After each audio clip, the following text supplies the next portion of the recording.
El palpitar de las esquinas se escucha en La Esquina Radio 101.4 FM. Acercando esquinas. Me disculpo.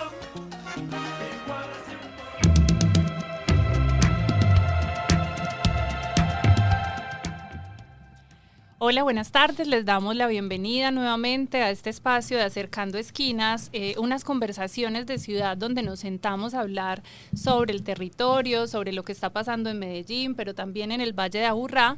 Y cada miércoles venimos con un tema sobre el ordenamiento territorial, sobre cómo nos estamos pensando y gestionando este territorio a propósito de que 3 municipios, si no estoy mal, ustedes de pronto tienen más información, pero 3 municipios del Valle de Aburrá están en este momento en proceso de ordenamiento territorial y venimos desde el año pasado conversando un poco sobre los planes de desarrollo y ahora nos estamos pensando cómo gestionar y cómo planear de la mano de la ciudadanía el territorio que habitamos.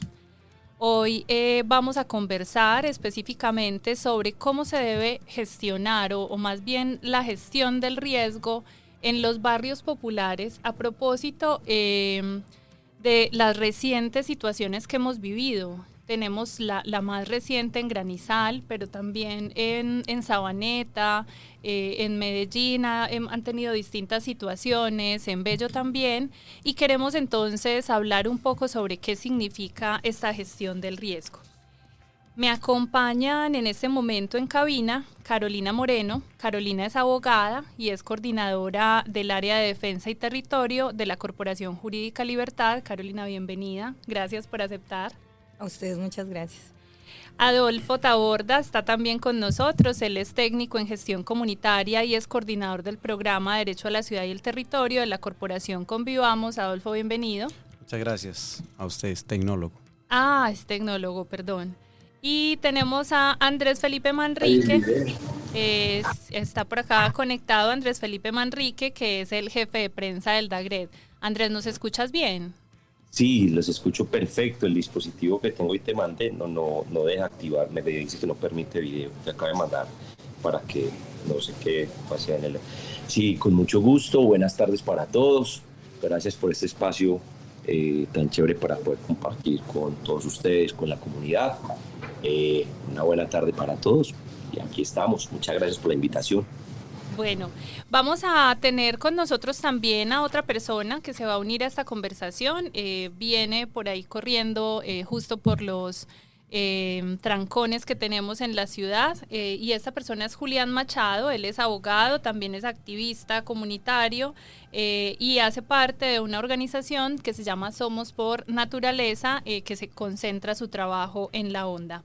Entonces, bueno, sin más, arranquemos con lo que significa este tema y pues aprovechemos un poquito como pegarnos de alguna manera de este suceso tan fresco que tenemos, que es el de Granizal, que afecta a Medellín y a Bello, pero además que tiene una particularidad y es que Granizal condensa, yo creo que todos los problemas posibles que puede tener un territorio, ya que es un asentamiento informal, digamos que no ha sido atendido desde los años 90, ¿sí? Y que además tiene construcciones precarias, no tiene servicios públicos, la mayoría de las personas que habitan son personas desplazadas por la violencia. Y apenas este año empezaron, como les decía ahorita, en el municipio de Bello con este proceso de revisión del POT, pero pues llamados por una sentencia del Consejo de Estado para garantizarles mínimamente el derecho a la vivienda. Entonces yo quiero arrancar por ahí y te quiero preguntar, Adolfo, a ustedes que de alguna manera pues han venido acompañando a estas comunidades, y bueno, también ustedes desde Jurídica, ¿qué está pasando en Granizal y por qué este caso se convierte en algo tan emblemático para el tema de gestión de riesgo? Bueno, hablar de Granizal yo creería que pone 2 elementos muy importantes, y es uno la intransigencia y la otra el descuido. Desde lo territorial, y la misma planeación nos lo muestra desde los años 90, cuando esta zona prácticamente estaba pues desocupada y llegan esos habitantes huyendo pues de la violencia del Urabá. Y tuvimos el primer elemento, que era un ataque pues de limpieza frente al tema de saber que habían habitantes que venían de otros territorios y debían de ser expulsados del Urabá y llegar a ese sitio y asesinarlos. Entonces creo que es el primer desenlace que hay.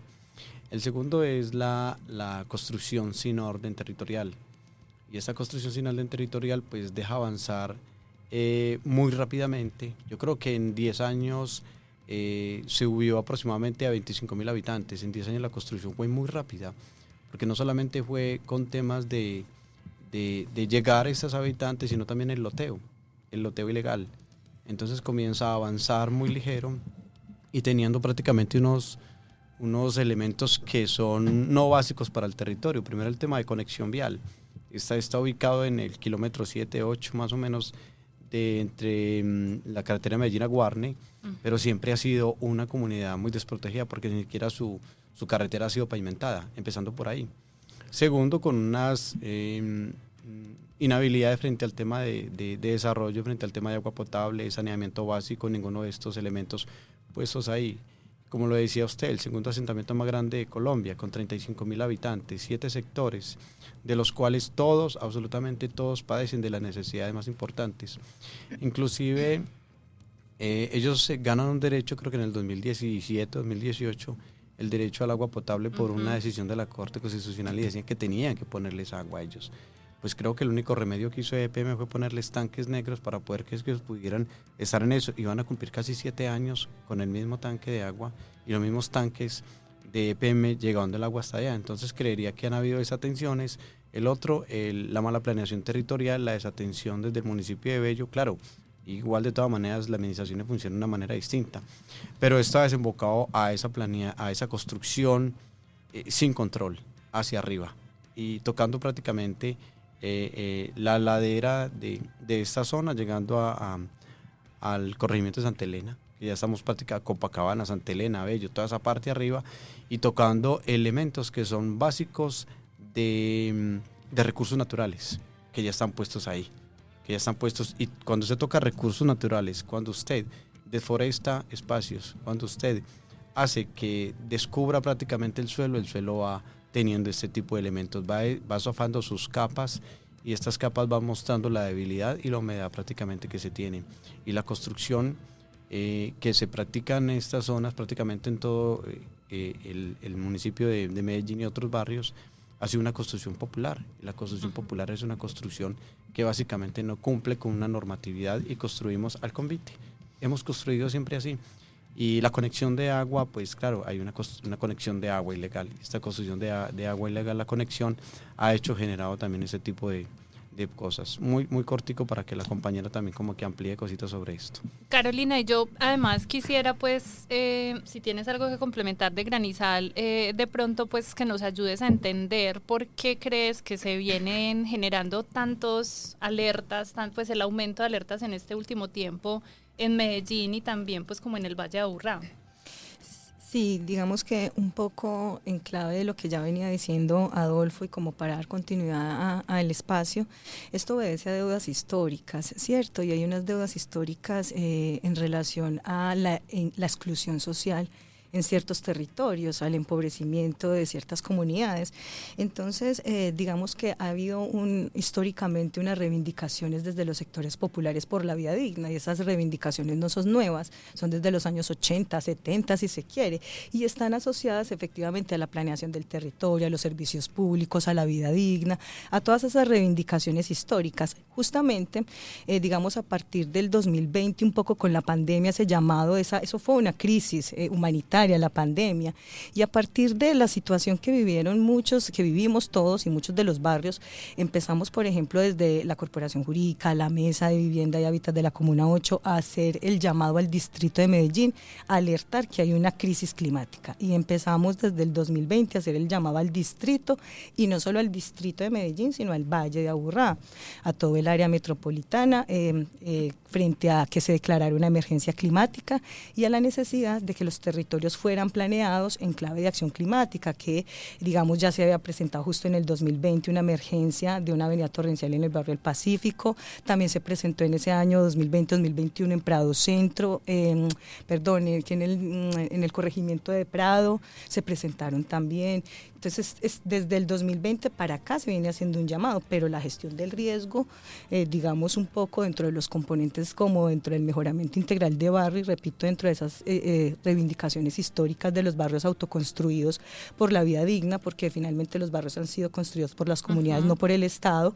Cuando se demanda del Estado que sea incluido en un perímetro por el derecho a la ciudad, que puedan acceder a servicios públicos de manera formal y de manera técnica, pues que también aporte a la gestión del riesgo, porque sabemos que en las laderas, en todo este Valle de Aburrá, la gestión del agua, la gestión de los servicios públicos es gestionar también el riesgo en términos del hábitat.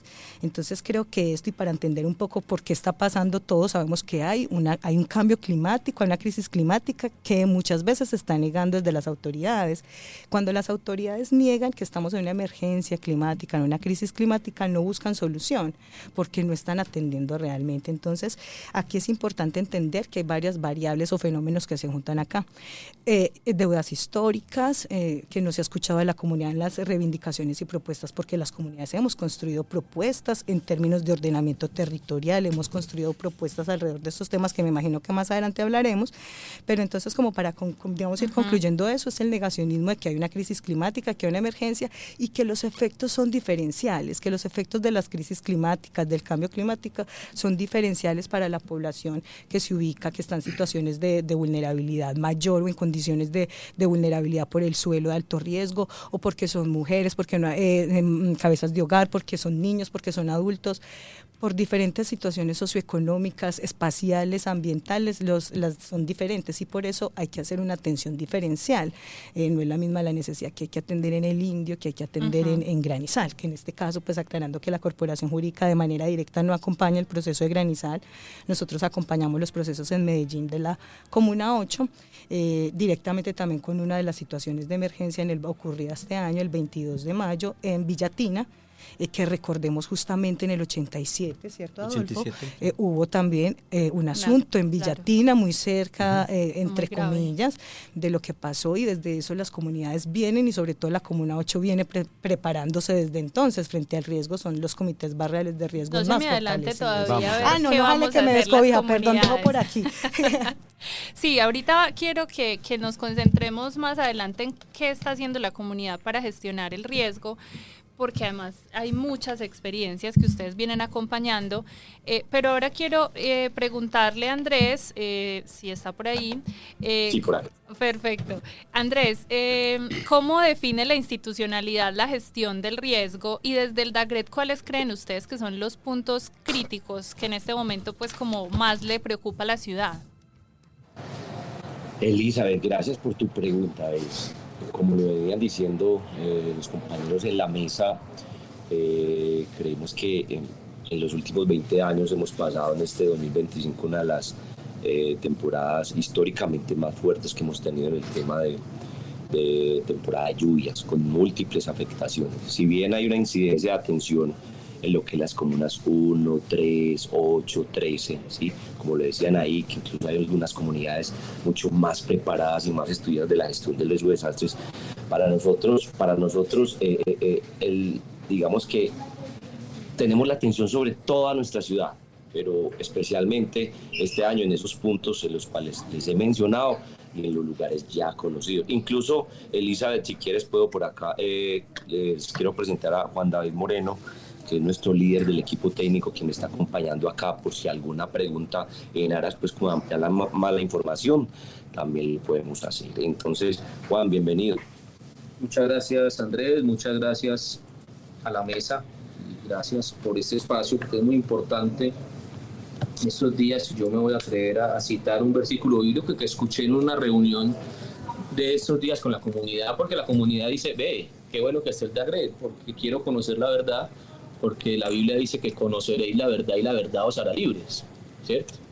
Entonces, y en el marco de ese mismo discurso, de ese mismo texto, me parece muy importante este tipo de espacios para que la comunidad también entienda muchas verdades que desde lo público venimos trabajando, que desde lo público venimos identificando, que desde lo público venimos gestionando, pero que también se vienen gestando y forjando desde las comunidades, desde el territorio, desde la ocupación irregular e ilegal del territorio. Y algo que nos preocupa mucho es lo que está pasando en este momento, y es que estamos romantizando la informalidad y la ilegalidad de la ocupación del territorio.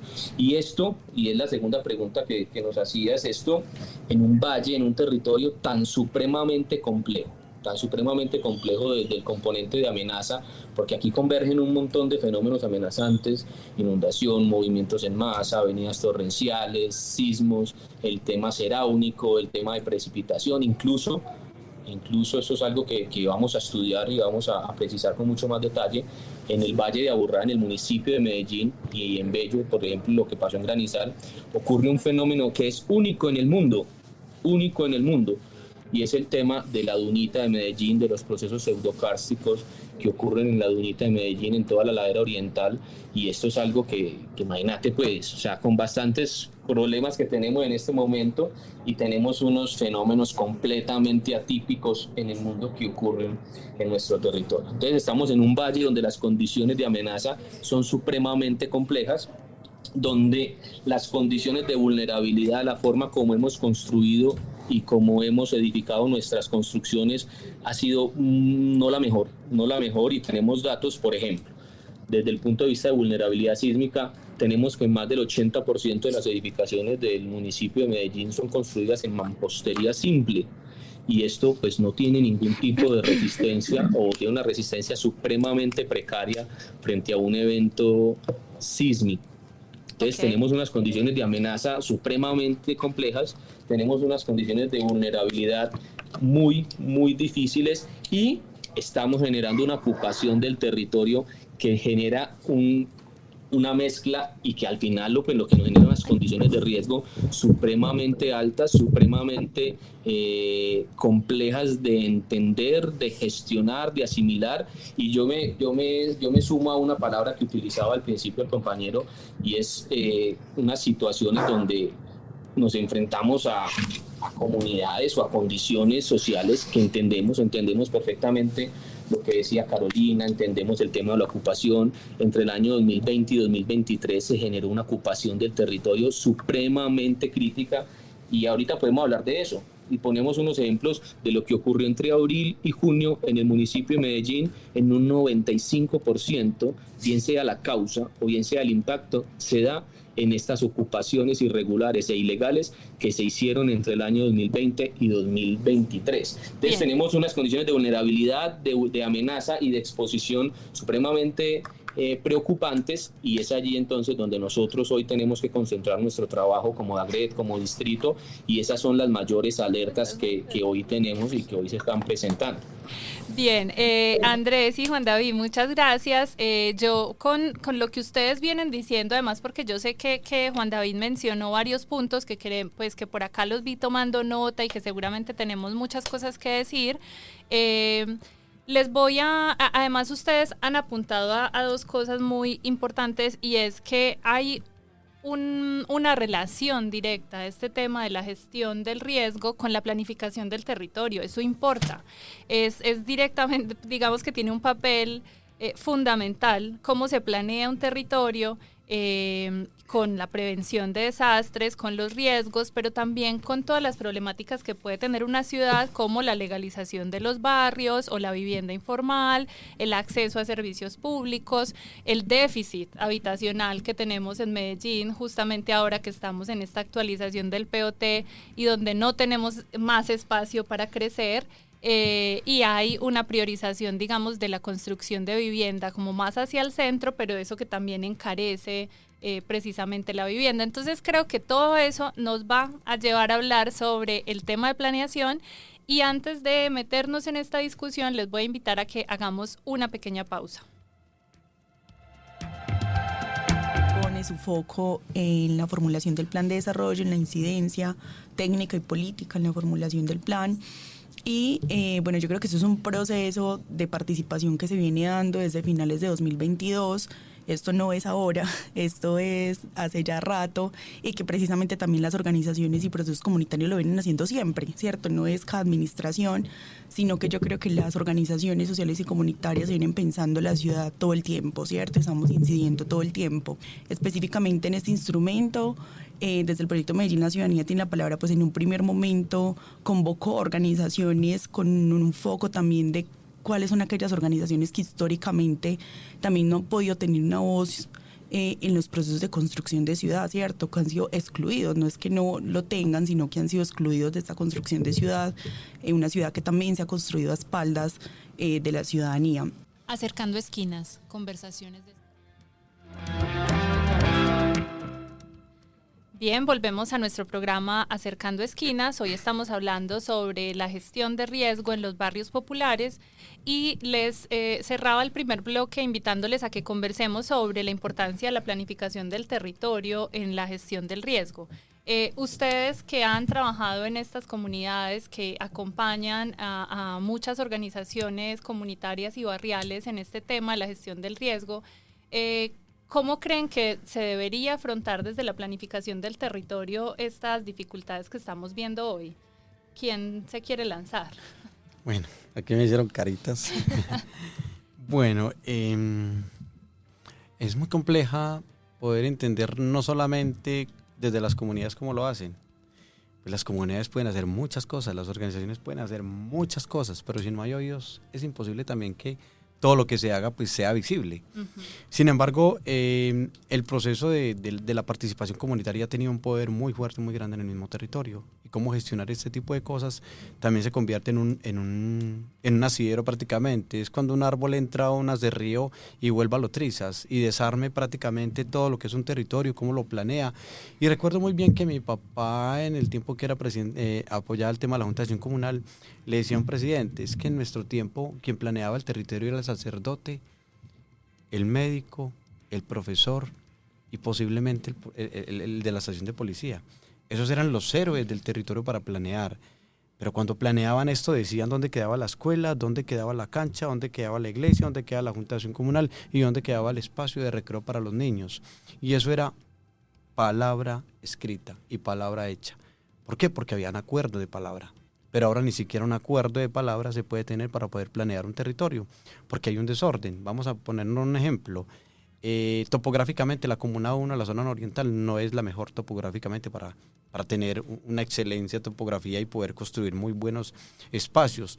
Lo que hizo la noroccidental fue mirar hacia la nororiental y decir, eso está muy mal construido, hagamos calles más amplias, construyamos cosas más bonitas, más todo esto. Pero la noroccidental no tiene tantos parques y tanta zona verde como la tiene la nororiental. Entonces, planear esto no es solamente de 3 y 4. Planear el territorio es también entender que en esa planeación hay elementos que también son sociales, psicosociales, políticos, educativos, formativos. Hay que hacer pedagogía en este ejercicio y eso no lo planea. Hoy planear el territorio y decir que vamos a tumbar las casas y vamos a tumbar todo ese tipo de cosas no es la mejor solución.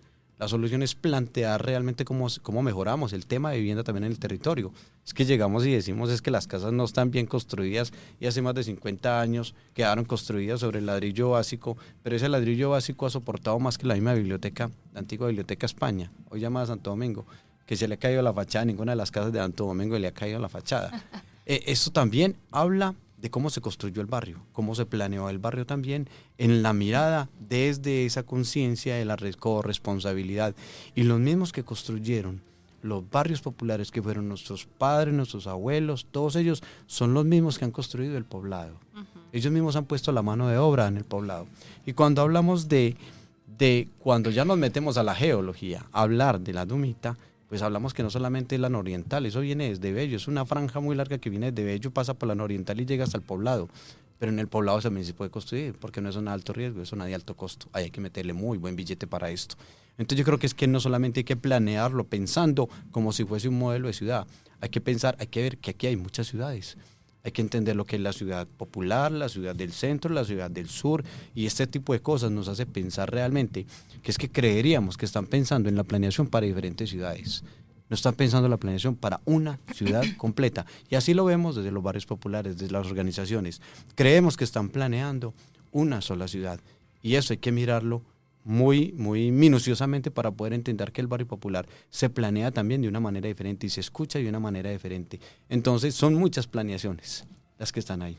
Karen. Sí, digamos, de acuerdo con lo que venía planteando Adolfo y con el ánimo pues como de ahondar allí, efectivamente es una necesidad en este momento de planear en atención a las realidades y yo creo que eso ha faltado un poco. El déficit habitacional que tenemos hoy en esta ciudad obedece a fenómenos que empezaron a pasar como el desplazamiento forzado cuando llegaron los desplazamientos masivos a la ciudad, no hubo cómo atender y ante esas realidades no hubo una política de vivienda clara, pero también ahora sabemos que personas que vienen desde otros países. La migración también ha hecho que hoy se tendría que pensar en otros asuntos. Pero bueno, esos son otros temas que, digamos, para entender un poco ese déficit habitacional y por qué la ciudad se empezó a poblar tanto a partir de los conflictos como se agudizaron en lo rural. Entonces, al agudizarse el conflicto en la ruralidad, pues viene aquí un poco de Medellín a ser una ciudad receptora. Medellín en ese entonces debió pensarse que cómo desde ese momento atender, porque instrumentos de vivienda hay. El Plan Estratégico Habitacional de Medellín establece vivienda adaptada al cambio climático, establece un componente de legalización de asentamientos informales, pero son instrumentos que están en el papel. Hay una ley de legalización de asentamientos informales de 2020 que ya está reglamentada, no sabemos cuál ha sido, digamos, un poco frente a cómo se integran los diferentes instrumentos con los que cuenta el distrito, política de gestión de riesgo, política de moradores, política habitacional. Eso como conversaría en el marco de generar planes, programas y proyectos, pero además, efectivamente, como decía Adolfo, no podemos tumbar, hay que mirar cómo mejorar y por eso, por ejemplo, desde hace 15 años o más venimos hablando del mejoramiento integral de barrios y el mejoramiento integral de barrios tiene diferentes componentes, la gestión de riesgo de desastre, la vivienda digna y adecuada, los servicios públicos, la legalización de predios y viviendas, tiene una serie de componentes que se han pensado, o por lo menos las propuestas que desde de la Comuna 8 hemos realizado, es para trabajar de manera conjunta porque creemos en las instituciones y por eso creemos en los espacios democráticos donde podamos construir de manera conjunta comunidad, academia, el Estado y por eso me parece muy complejo cuando se plantea que se romantiza la ocupación porque no es así. De hecho hemos denunciado el tema de los loteos, hemos denunciado que la institucionalidad no le puede trasladar a los vecinos del denunciar quién construyó no, sino que debe hacerse digamos asuntos estratégicos en algún momento como por ejemplo hacer medidas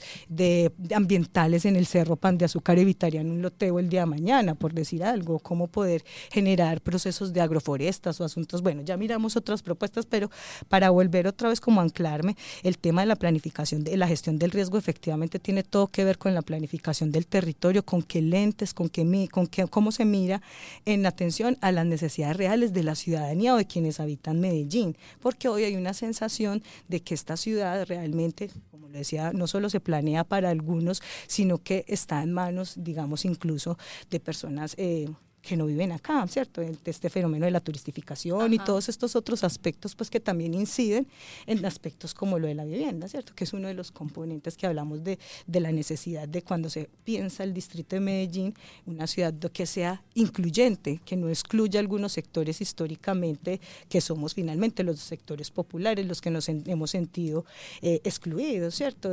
Porque hemos presentado propuestas, hemos hecho cabildos, hemos hecho audiencias solicitando la legalización de predios y viviendas, solicitando otras experiencias como la de Juan Bobo. Aquí se dejó de hacer experiencias de urbanismo que eran direccionados a las comunidades ubicadas en zonas con condiciones de altos riesgos que se pueden mitigar y que se pueden atender.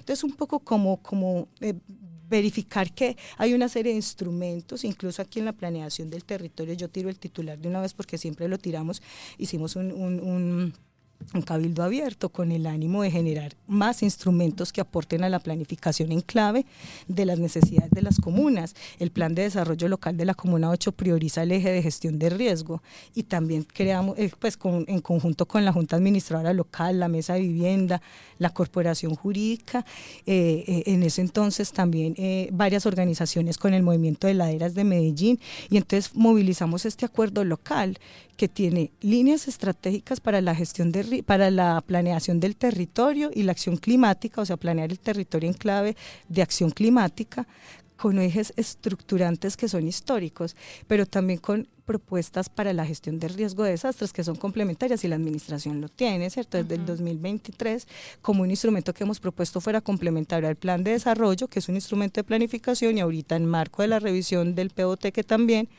pues se pueda integrar. Ahí finalmente un ejercicio de memoria, cuando el acuerdo de 048 del actual plan de ordenamiento territorial, recordaba Olafo y varios, que hubo un movimiento de ciudad, muchas organizaciones se movilizaron en torno a este plan de ordenamiento territorial para hablar del mejoramiento integral de barrios, para hablar de la política de protección a moradores, para hablar en suma de todos los sectores populares de la ciudad en un gran proceso para este 2014 y este acuerdo 48. Discúlpame, Sí. Carolina, y sumarle a eso, acordate los estudios microzonificados que se hicieron en la Comuna 8 y que nunca se ejecutaron y se perdió este recurso. Esos estudios ya están vencidos, entonces ¿para qué solicitamos estudios y hacemos todo este tipo de cosas si desde lo administrativo no le meten un recurso también y la voluntad política para poder hacer esto? Creo que apenas se van a integrar ahorita con esta revisión. Sí, justamente con este tema del ordenamiento territorial y de esto que están cerrando ustedes con relación a los estudios que se han hecho y digamos el conocimiento que hay desde la administración sobre el territorio, hace un mes más o menos nosotros desde Corporación Región sacamos un editorial donde también hablábamos cómo los estudios precisamente los macroproyectos de borde no se habían adelantado ningún plan de legalización y regularización urbanística, mientras que para otras zonas sí se habían adelantado estos estudios. Entonces yo le quiero preguntar a Andrés y a Juan David si en esta actualización del POT, ¿cómo se está pensando el tema de la gestión del riesgo, pues a propósito de lo que estamos conversando? Porque es necesario entonces reconocer, digamos, como las problemáticas que hay en los territorios, lo que mencionábamos ahorita del déficit habitacional, todo el tema del cambio climático, las alertas que nos está generando el cambio climático y que se tiene que pensar entonces la gestión del riesgo en este momento de esta actualización del plan de ordenamiento territorial. Claro, Elizabeth, es que mira, uno escucha a Carolina la hemos escuchado muchísimo, hemos tenido muchos encuentros, uno escucha a Adolfo y uno se para aquí en el sector público y dice, hombre, tienen mucha razón en lo que dicen, seguramente las comunidades hay muchas soluciones, hay muchas propuestas que queremos ejecutar desde lo público, pero hay un montón de limitaciones que iremos contando en el tiempo y trabajando en el tiempo, pero con relación al ordenamiento territorial, miren, si ustedes se dan un poquito de memoria, el acuerdo 048 es del 2014, es un acuerdo que nace, que se hace sin aún salir el decreto 1807. El decreto 1807 es el que reglamenta el artículo 189 de la ley 02, ¿sí? Y dice la forma en cómo se incorpora la gestión del riesgo en el ordenamiento territorial. No obstante, se trabaja el POT 2014 con el borrador del decreto que se estaba tramitando en el Congreso de la República. ¿A dónde voy con esto? Si tú, desde ese plan de ordenamiento territorial 2014, y ya les voy a contar un poquito qué se viene haciendo desde el Departamento Administrativo de Planeación y la Gestión del Riesgo de Desastre para esta nueva actualización del POT, desde la gestión del riesgo se está cumpliendo con el ordenamiento jurídico en el marco del plan de ordenamiento territorial. ¿Sí? Como distrito, estamos cumpliendo con el ordenamiento jurídico nacional a la luz del plan de ordenamiento territorial. Ahora, para esta nueva versión del plan de ordenamiento territorial se va a contar con unos nuevos estudios básicos de amenaza, ¿sí? Para un movimiento en masa, inundación y avenidas torrenciales. ¿Qué va a generar eso? Una nueva zonificación de amenaza por movimiento en masa, inundación y avenidas torrenciales, que va a tener un modelo de base completamente distinto al del año 2014, que son modelos probabilísticos. Ahora vamos a trabajar con modelos de base física y que va a tener el entendimiento de todo lo que ha venido ocurriendo estos 10 años en el marco de la presencia de eventos materializados, del entendimiento de fenómenos mucho más específicos que han ocurrido. Eso es lo primero. Lo segundo, el tema de vamos a incorporar nuevamente ya proyectos de inversión en el marco de la gestión del riesgo de desastre en un componente programático del plan mucho más contundente donde se tenga la disponibilidad de una vez, destinación de recursos y también la destinación o la definición del responsable de la ejecución de esos proyectos. Porque muchas veces gestamos proyectos desde lo público, pero no le asignamos recursos y no le asignamos responsables. Y entonces a la hora de ejecutar esos proyectos es donde nos vemos en dificultades supremamente complejas y donde los proyectos terminan sin ejecutarse. Son cosas que hemos aprendido en estos últimos 11 años con la implementación del Plan de Ordenamiento Territorial del 2014 y seguramente, desde la física, desde el entendimiento de los fenómenos y desde la administración de la gestión del riesgo en el marco del ordenamiento territorial, vamos a tener un POT muchísimo mejor, desde el entendimiento de la amenaza, pero también desde la gestión de los proyectos y desde la disposición de recursos y de responsables para su ejecución. Gracias, Andrés. Juan David, ¿tú quieres agregar algo? Estaba hablando en este momento. Era Juan David. Ay, es que como yo no los estoy viendo, perdónenme. Bueno, entonces quedamos bien ahí con esa respuesta. Bueno, justamente yo quiero que nos devolvamos un poquito a las comunidades. Yo te vi que estabas acá moviendo estos papeles y usted hace rato está que se habla sobre estos papeles y quiero que volvamos a hablar sobre las comunidades, las realidades de las comunidades y hay una cosa que ustedes decían ahorita y es, pues bueno, cómo lo viven las comunidades, pero yo creo que también, y yo escucho a Juan David con los decretos y acuerdos y ya me pierdo en todos esos términos. Y yo creo que eso le pasa a la gente en las comunidades, pero la gente en las comunidades ha vivido con esto por décadas y también ha generado unas propuestas para, de alguna manera, prevenir, mitigar, salvar la vida frente a estos temas de gestión de riesgo. ¿Nos pueden contar cómo han sido esas experiencias que ustedes acompañan? Bueno, no se tiren la pelota. Adolfo. Listo, bueno. Todo eso es como un ejercicio en el cual nosotros siempre hemos tenido como una mirada de 3 elementos que son muy fuertes para poder entender ese tema de la gestión del riesgo. Vamos a poner un simple ejemplo nomás. Si logramos amarrarnos los zapatos antes de salir de la casa, gestionamos el riesgo. Podemos llegar a nuestra empresa, permanecemos vivos y nunca nos tropezamos. Y luego después volvemos a la casa y podemos contar la historia. Entonces, creemos que estas 3 líneas son muy básicas para poder, esto que decía Carolina Ona, con el tema del mejoramiento integral barrial en el territorio, debe de cumplir con esas líneas. Primero, gestionar el riesgo. De la manera como lo gestionamos, logramos permanecer en el territorio. Y después de que logramos permanecer en el territorio, logramos contar la historia de todo lo que ha pasado. Y esto nos remite a entender por qué las comunidades han sobresalido solas en un 80%. Las comunidades han hecho muchas veces sus parques, han hecho sus espacios físicos y vamos a poner un ejemplo puntual. Una de las propuestas que nosotros siempre hemos tenido frente al tema de cómo mitigar el riesgo es los convites comunitarios. Y a esos convites comunitarios le hemos sumado una palabra: paz y memoria. Y cómo, por decir algo, durante 8 años, y no lo ha hecho desde la administración, y eso hay que decirlo prácticamente porque ya pasó pandemia y tenemos que contarlo. Convites comunitarios es una propuesta que nace de un microproyecto en la corporación Convivamos y decimos que cómo podemos mitigar nosotros el territorio mediante el esfuerzo mancomunado entre todos y sumar e invitar, pero cuando invitamos a todos y la gente no llega al baile, pues hay que celebrarlo con los que sean y con eso partimos la torta. Pero cuando hablo de eso, hablo del ejercicio comunitario y cómo nos juntamos para poder hacerlo. Y hay un ejercicio como propuesta donde usted me está preguntando sobre comunidades y esto es un ejercicio muy puntual. Más que llegar y hablar de todo lo que pasa realmente en una comunidad, lo va a hacer muy puntual. Durante 8 años entendemos que planear un territorio no es nada fácil, pero también poder entenderlo, que para subir hasta el barrio Carpinello, en la cota 2100, para llegar casi hasta Santa Elena, había que subir en escalas llenas de barro. Pues la comunidad se junta y necesita sus prioridades. Y mediante el convite con la Universidad Colorado Valle, la Universidad San Buenaventura, y Convivamos, nos juntamos para poder crear las necesidades en el territorio y que ellos las pusieran y dijeran, eso es lo que necesitamos.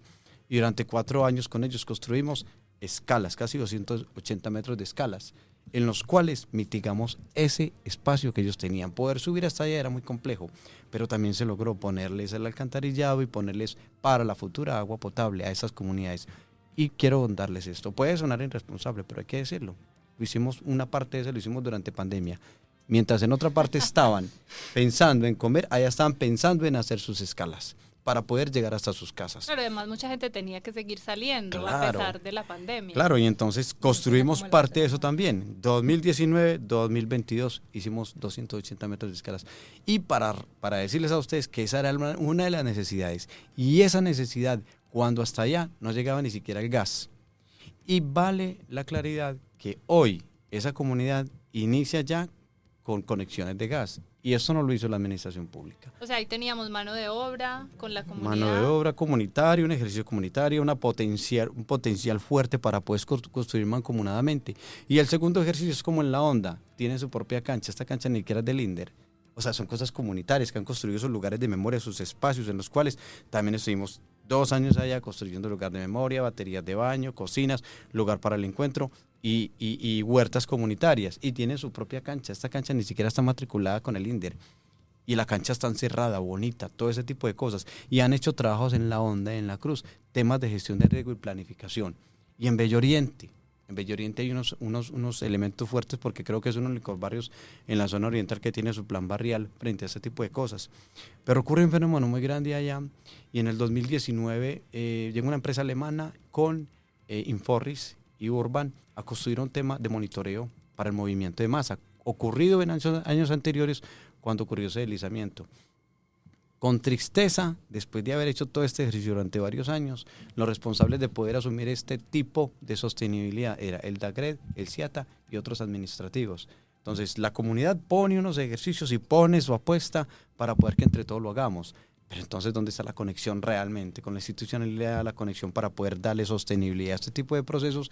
Nosotros, Carolina y yo, estamos aquí conversando y a veces nos miramos y escribimos y llenamos un poco de cosas y decimos, venga, las propuestas cuáles son, qué es lo que hemos hecho nosotros, que todo no queda en el papel, en el reglamento y tan cuadriculados ahí en eso, sino realmente cómo llegamos a intervenir en este tipo de acciones y cómo hacerlas verdaderamente realidad en el territorio. Y todo esto hecho con la comunidad y las organizaciones comunitarias. Carolina, antes de que nos cuentes la propuesta, por acá me están haciendo señitas de que debemos salir a una nueva pausa, entonces démonos unos minuticos para volver.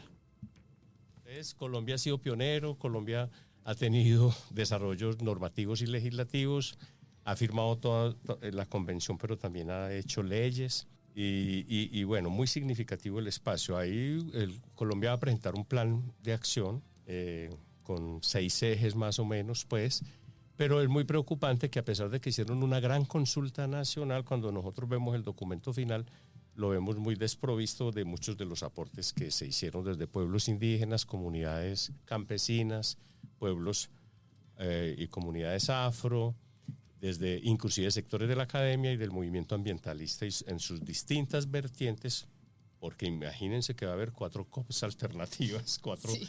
Antico, coalternativa, etcétera. Acercando esquinas, conversaciones de...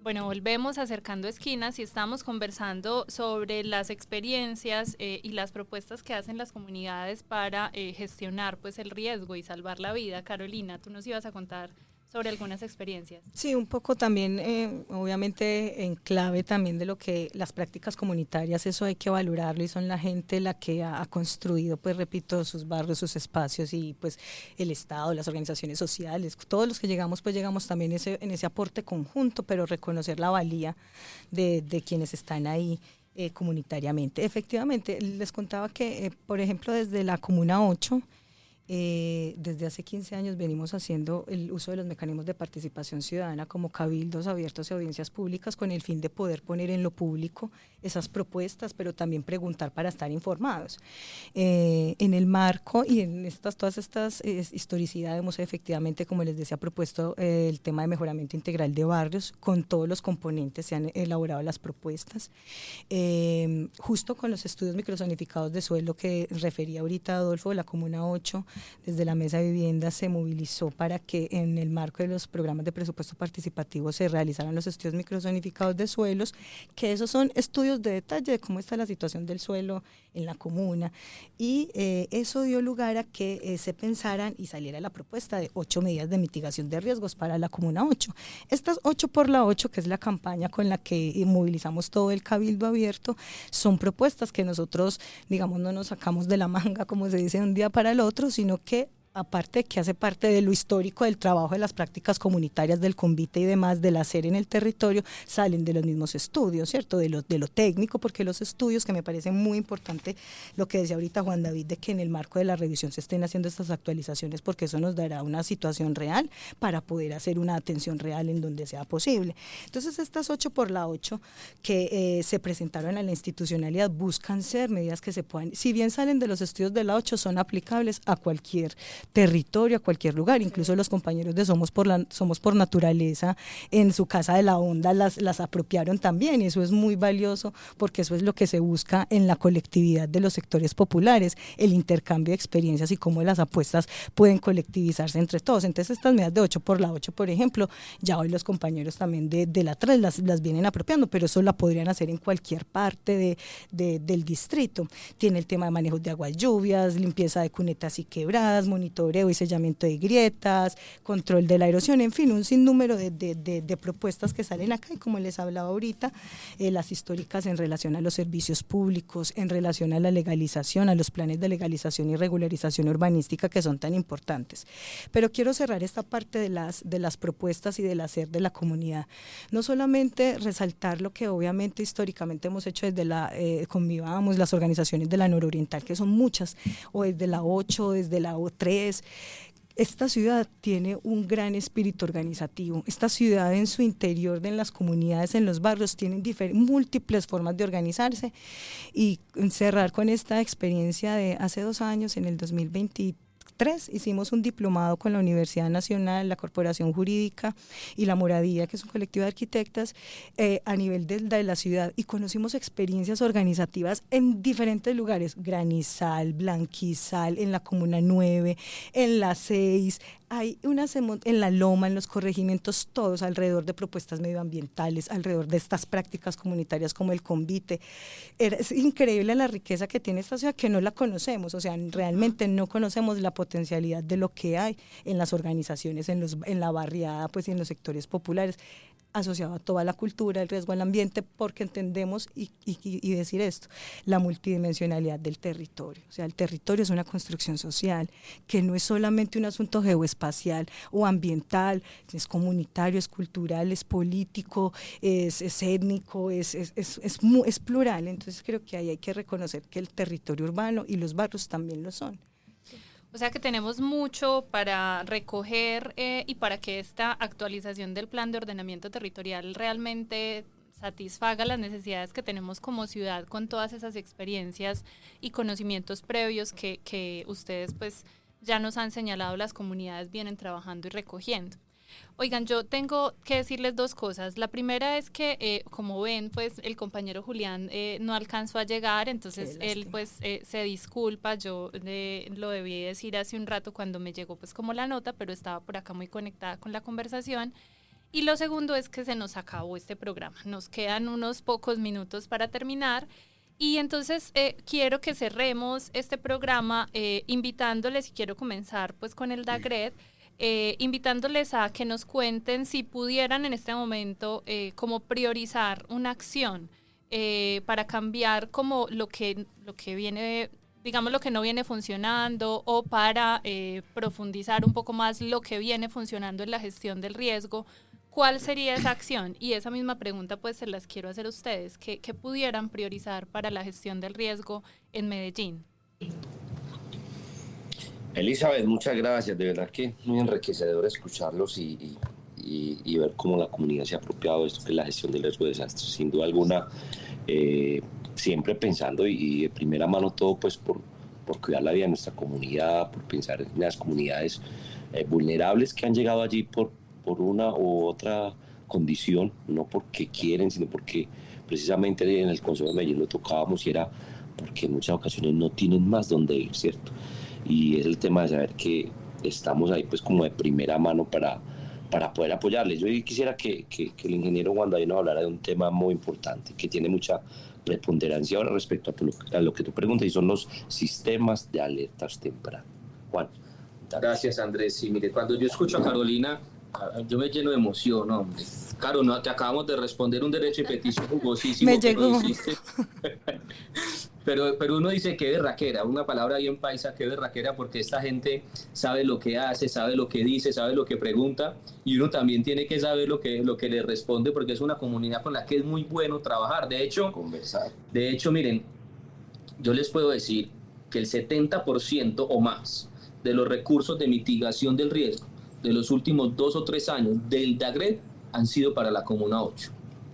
Han sido para la Comuna 8. De hecho, tenemos la obra más innovadora, la única en Medellín y en Antioquia para comunidades, que la acabamos de terminar en Llanaditas. Y es una malla, es una barrera dinámica para caída de rocas. De un evento que se nos presentó en el 2020, ya tenemos hoy la malla dinámica, la barrera dinámica funcionando, y es la única en Medellín, y es en la Comuna 8. Y, claro, no sé si sabías, te lo comento, y para toda la comunidad de la Comuna 8 y del sector Pacífico, ya el lunes salimos a página con la licitación de la malla que va a retener las rocas del sector Pacífico del evento que se presentó en septiembre 18 del año 2020. Vamos a construir la malla.